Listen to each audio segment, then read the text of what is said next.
Hello everyone, Phil here, and welcome back to DSP Reacts. It's time, yes, it's time yet again, my friends, for our weekly Clips React show called DSP versus the Internet, where my channel members have scoured YouTube to find clips for me to watch this week of all kinds. As usual, here's how the show works. Ultra members of this channel, the biggest supporters, get their videos watched for sure, no matter what. Standard members of this channel also get to nominate videos, but those videos are thrown into a playlist and we hit shuffle, so everyone who is a standard member of this channel gets an equal opportunity to get their video watched. Every week, we see big variety on this show. I absolutely love it, and in fact, the last few weeks, I feel like the show's been better because we had some more members due to some people being very generous and gifting memberships to the community. We have over 100 members now, and that just makes this show better and better. So, if you like this content, please consider supporting it. I don't make any ad revenue on these videos on demand because all this stuff gets claimed because I'm watching other people's content. Please consider perhaps becoming a channel member, maybe gifting some memberships to the community, or maybe a super chat, a tip, whatever. It's all good. Super thanks if you're watching on demand. Then again, if this video gets claimed, you can't even leave a super thanks. All right, without further ado, let's get started with the Ultra member submissions. Now, I do have something I have to say first, all right? Sadly, there was an Ultra member submission we can't watch this week, and here's why. This week, the Twisted Metal TV show released, and we actually watched a preview of that back in early June during the Summer Game Fest event, and it was not very good, to be frank. It didn't look very entertaining, but guess what happened? Everyone who watched that clip got blocked on YouTube. My video of me watching Summer Game Fest got blocked until I removed the Twisted Metal footage. So chances are, Paramount, who made that show, is just being very, or is it Peacock? Actually, Peacock. I take that back. Are just being incredibly picky about it for some odd reason.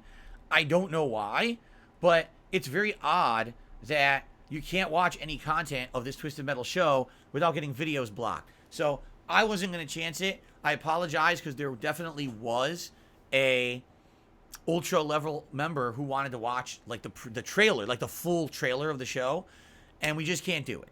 All right. So I apologize for that. We have to skip that video, but that channel member, that Ultra member, please submit 2 clips for next week's show. I will allow you to do that. Usually it's only 1 video per Ultra member, but being we can't watch your video this week, please submit for 2 for next week. Okay? All right. Episode 24, July 30th, 2023. Let's see what the Ultra members have in store for us. Here we go.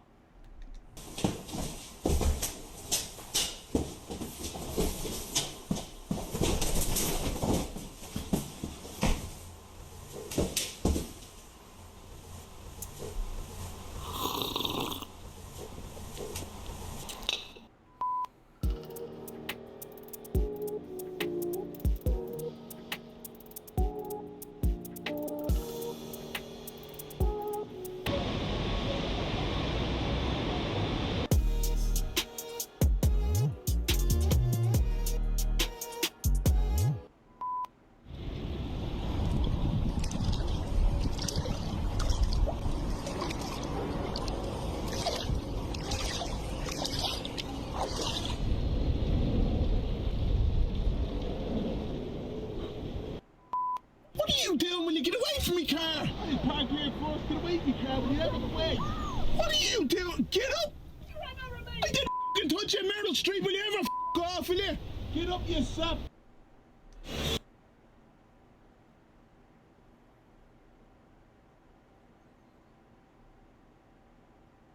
Okay, let's watch the next video.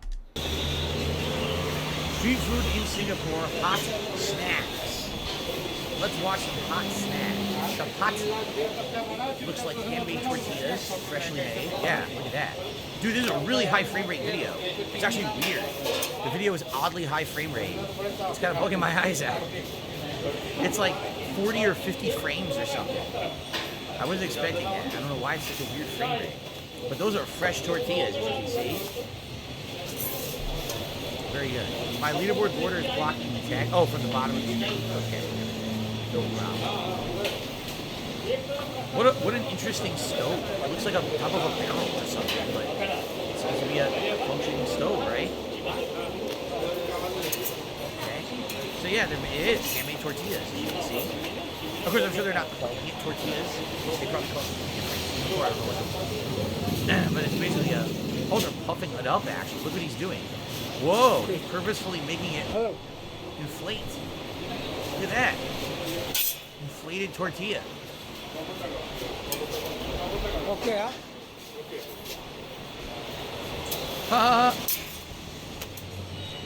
Alright, chapati 2-piece with a chana masala chickpea curry.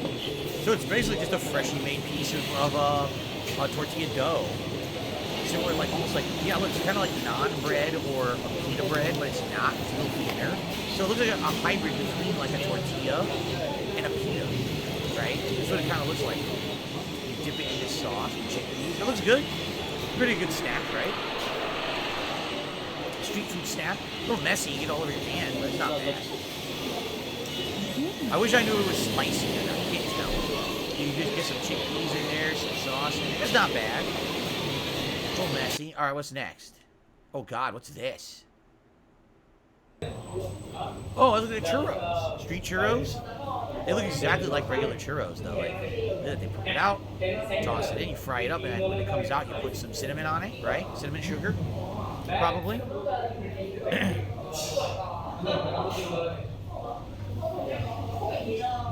Pretty good. Looks good to me. I'd probably like a fresh churro. Is that what it is? Let's see. What are they doing with it next?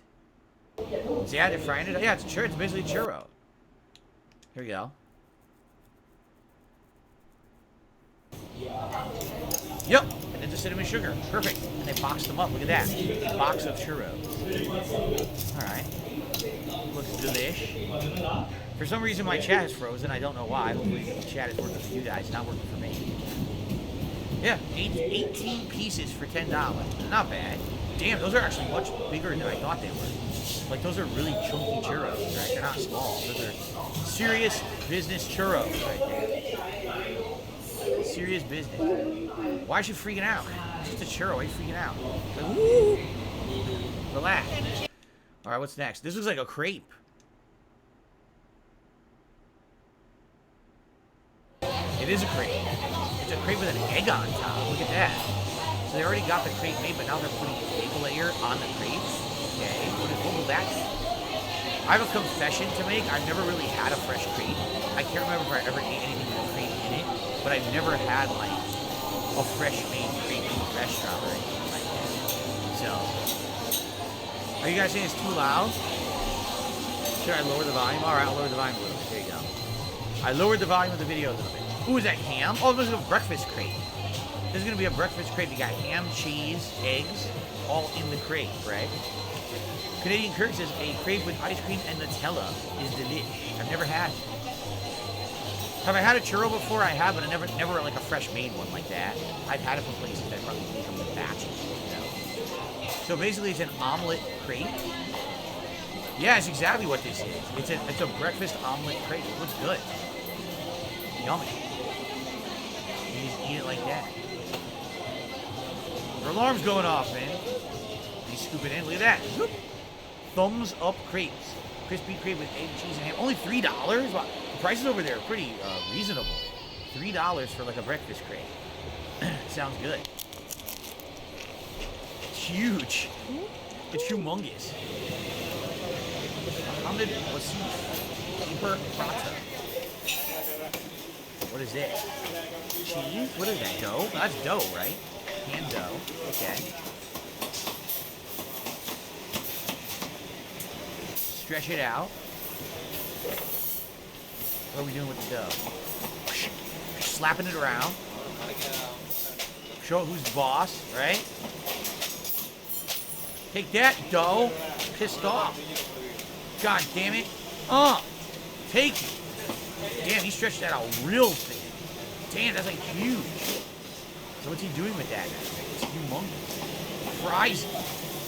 I don't know where they're going with this. I have no idea what this is going to be. So he fries a giant piece of dough. Look at that. It's very thin. Okay. Derek said I recommend crepes with Nutella and vanilla ice cream. Never had it. They took mildly cooked, with a little bit of a singe on it. All right, so they're cooking it, but what happens to it? So he's still cooking it. He's still cooking it. He's still cooking. Oh, he's rolling it up. Oh my God! Look at that! He made a giant toasty cone. A ginormous toasty cone. It looks like a road cone, like a traffic cone. You're supposed to eat that? It's huge. How do you eat that? What the hell? Look at that thing. That's wild. It's a lot of work to get it to stand up on your plate.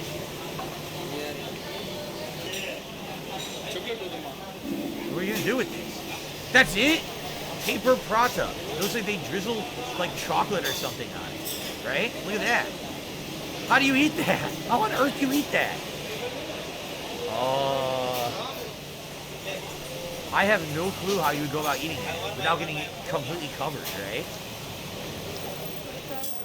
See what I mean? So you go to break off a piece, immediately your hand's gonna get covered in whatever that sauce is.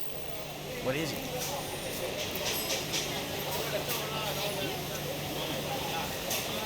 Just once, I would like to hear her comment rather than just go. Just once, I would like to hear her comment, but that was interesting street food. I've never seen anything like that before. It's huge. It's super thin, crisp prata in the shape of a giant cone with a caramelized skin. That's what Derek just said. Okay. Okay. Didn't know this, but when you get there, you can fill out a form saying you don't want to be there. How is the volume? Is it too low now? Because I lowered it for that last video. Is it good?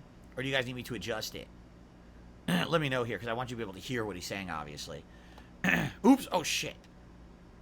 Okay. Did this in court? No, he didn't. He made it up. He's a comedian. It's a made-up story.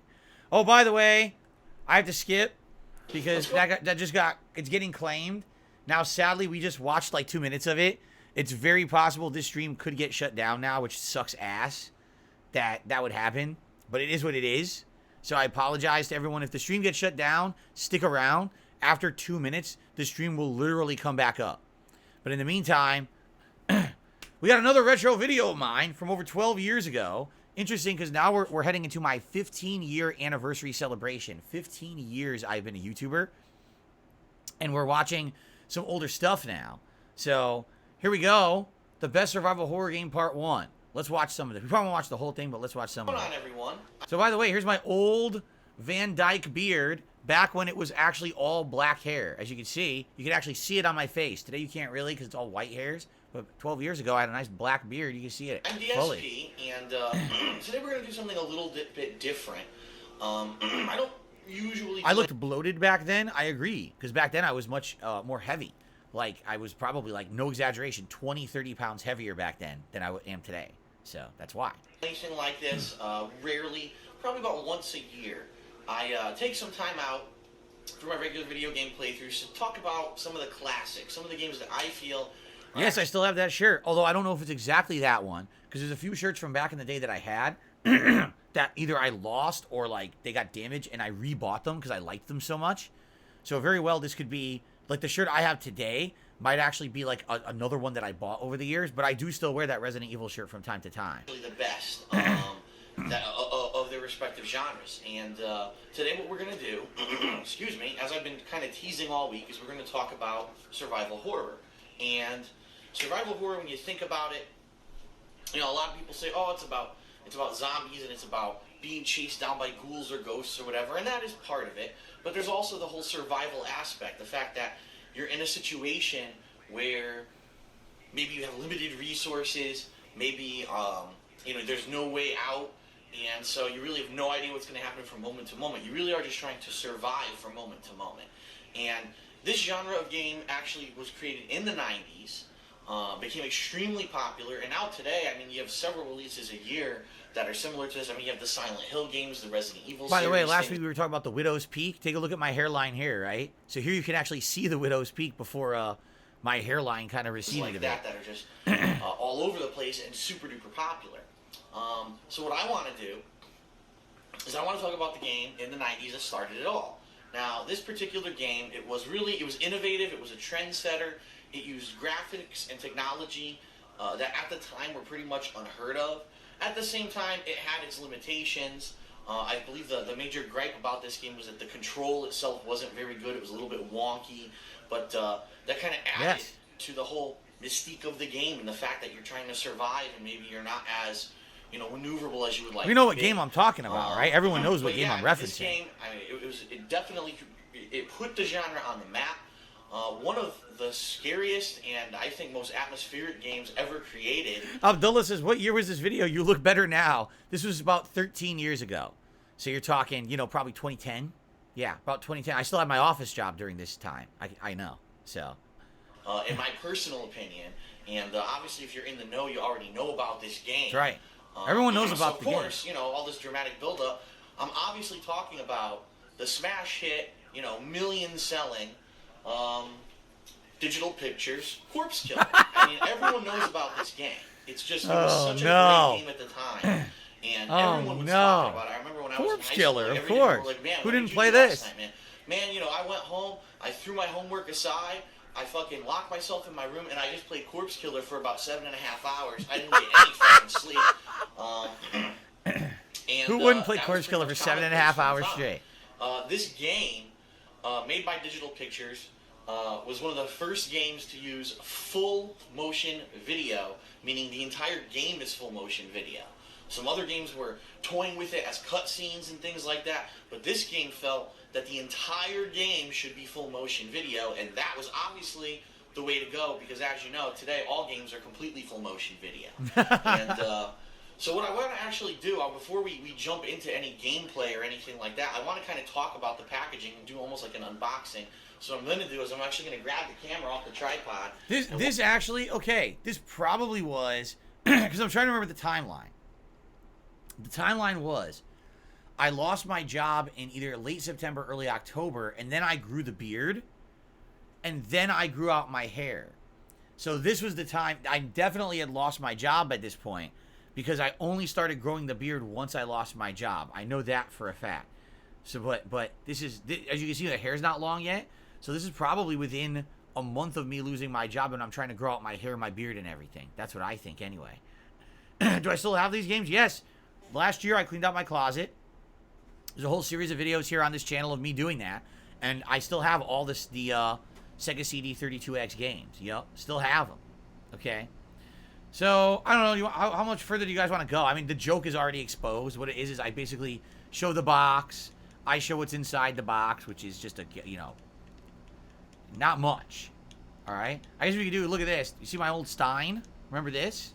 The Menacer for the Sega Genesis. Now, if you're not familiar with the Menacer was the light gun that you could hold and shoot, similar today to the Wiimote or to, the PS Move controller, but back then it was very primitive. Even those are outdated references, right? The Wiimote or the PS Move controller, no one even knows what the hell I'm talking about today if I mention that, right? dated references. I can't show the gameplay because the gameplay is not in this video. This video is just me unboxing and talking about it. The gameplay is future videos, and this was the video that was nominated. So, anyway, that is a follow-up to last week's joke. Remember last week it was Slam City? So this week we have Corpse Killer. Okay. I think we have time for one more video before we split the part. Let's see what's next. 2019 was an astounding year for anime. There were so many good shows that when I made my best of the year list, I forgot one in a brain fart that I've been upset about for weeks. And that's High Score Girl. High Score Girl.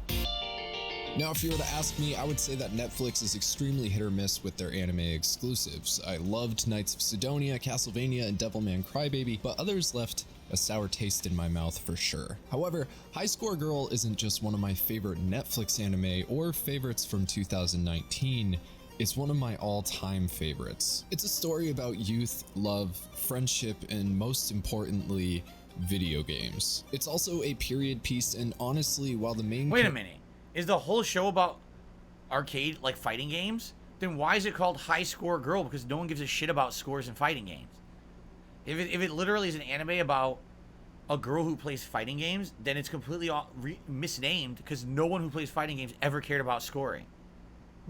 Characters would be a little bit older than myself at this point. It's as if the show was literally made for me. So much love and attention to detail was put into this production that unfortunately is lost on many people who weren't there. But while it may not grip the average viewer at episode 1, its core themes are universal and speak to the youth in our hearts. But anyway, I feel like I've deliberated enough for an intro. You're still here, so without further ado, let's get into High Score Girl. Slow-mo chop.